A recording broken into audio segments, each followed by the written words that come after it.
Whispers in the fog. The city had no name, not anymore. Time had stripped it of that, leaving only a ruin of twisting alleys, iron-wrought lamplights that sputtered in the choking fog, and buildings with crumbling facades that had secrets in their splintered bones. It was a place where the past lingered in doorways, where every shadow whispered of something waiting in the dark. And through it all, moving like a ghost through the city's breath, walked a black cat. It had no name either, for none could claim it. The people of the city, those who dared to notice, called it many things. Shade omen devil's kin. It was sleek as a whisper, its fur dark as a void between stars, and its eyes unnatural, burning gold, pierced through the veil of things unseen. It did not belong to anyone. It did not belong anywhere. The cat's whiskers twitched. It sensed the thing lingering here, an echo of something unseen. It saw them, the things that did not belong in this world, the ones who moved in places beyond sight. They left traces, believing no mortal eye could pierce their veil. But the cat saw. Its tail flicked as it turned away. It knew where to go. There was a man who thought he understood crime, one of the city's last honest detectives. Detective Elias Hallow sat at his desk, the lamplight casting long, trembling shadows against his whiskey glass. He had seen too much. The city's filth clung to his soul like a second skin, and yet he was unprepared for the thing that came to him that night.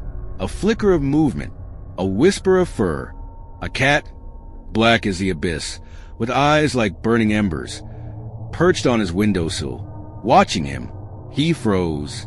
The thing radiated something unnatural, something that sent a pulse of unease through his gut. Then, with deliberate slowness, it leapt down, landing in front of him. It turned and walked toward the door, pausing just long enough to look back. Come. Elias knew better than to question instincts. He grabbed his coat and followed. The detective stiffened. He turned, hand on his gun, but there was nothing there, except the cat's ears flattened. Its mouth opened slightly, but no sound came out. A silent warning, and then Elias saw it. A figure, impossibly tall, its face a blank void, its limbs stretched like something that had forgotten how to wear human skin, lurking just beyond the dim glow of the street lamp. Watching, the detective stumbled back, breath-catching. His mind screamed at him to run, but the cat did not move. It only stared, its tail flicking once, slow and deliberate. The air thickened. The figure took a step forward. The ground beneath Elias's feet felt insubstantial, as though the city itself had ceased to exist.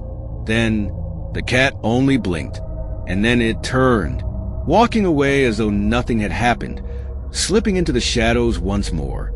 Elias exhaled, running a trembling hand through his hair. The city had always been wrong, always rotting from the inside out. But tonight, he had glimpsed something deeper, something watching from the cracks of the world.